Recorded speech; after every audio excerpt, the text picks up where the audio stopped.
Sri Sridhar Swami Maharaj was born in Brahmin family to Narayan Rao and Kamalabai Degulkar on 7th December 1908 in Lad Chincholi, Karnataka on the day of Datta Jayanti. He was the youngest of five siblings. Sri Sridhar Swami was calm and caring by nature. Sridhar displayed a natural fondness for Rama Bhakti from the beginning. His mother encouraged him to continuously chant the name of Lord Rama, and thus, even at the tender age of 5, he could be spotted engrossed in Ramanama Japa in front of a portrait of Lord Rama. Young Sridhar was admitted to a school in Hyderabad for his primary education. He had once fallen very ill and had lost a lot of days at school. Thus, he feared that he might fail in the examination. His mother then told him to constantly chant the name of Lord Rama and that he would see him through the exams. He solemnly started doing that, so much so that he finally did not do any studies at all and all the time chanted the name of Rama.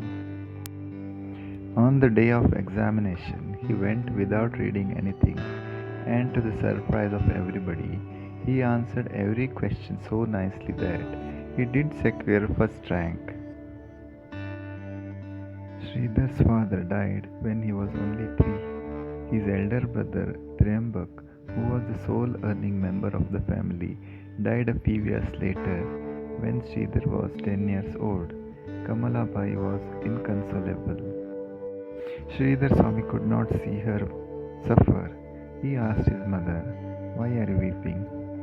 The soul which we loved and have now lost was in effect neither born nor has died.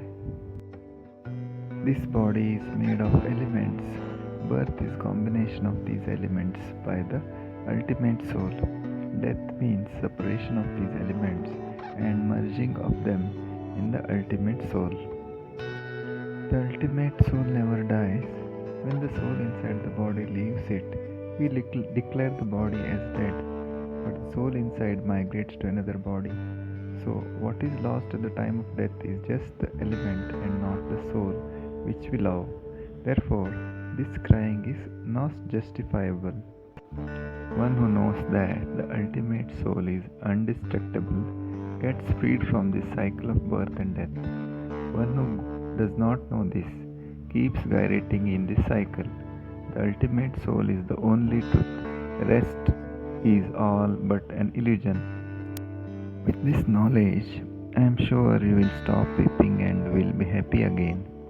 His mother and others who were listening just could not believe that a 10 years old boy was saying all this. Few years after her death, Sridhar Swami went to Gulbarga to live with his aunt and continue his education there. After spending few years in Gulbarga, he headed for Pune where he lived in an orphanage for some time. Here, his urge for spiritual enlightenment grew. During the course of time, he got well acquainted with one of his teachers at school, Sri Palnikar Guruji. Discovering Sridhar's intense inclination towards spiritualism, he advised him to solicit the blessings of Samartha Ramdas Swamiji. Sajjangarh was the abode of Samartha Ramdas Swamiji for the last 6 years of his life. He embarked on a journey to Sajjangarh with the intent of seeking spiritual knowledge at the place where Sri Samartha Ramdas had resided nearly 300 years ago. Sri Sridhar Swami used to get up before dawn and after the morning rituals started to work. He used to sweep the floor, serve the food and wash the clothes on Sri Samartha's Samadhi and utensils which were used by Sri Samartha. He was so deeply engrossed in the work of the Mata that many a times he just forgot to have his meals also. He was offered a milk by the chief of the Mata, but he refused, saying that it was too costly and instead ate groundnuts, which were available in plenty. But then he switched on to simple gram and then to jawar, staple food of the poor, simply to reduce the burden of the mata. He was doing now practically every work in the mata. He, even without prior experience of cooking, had to cook the food for about 30 people daily and for 100 on every Thursday. Seeing all this, one elderly lady once remarked that he may force the god to eat. The omnipresent Sri Samartha was seeing this all the while and finally decided after 1.5 years of Sridhar Swami's arrival at Sajjangarh that the time had come to bless him.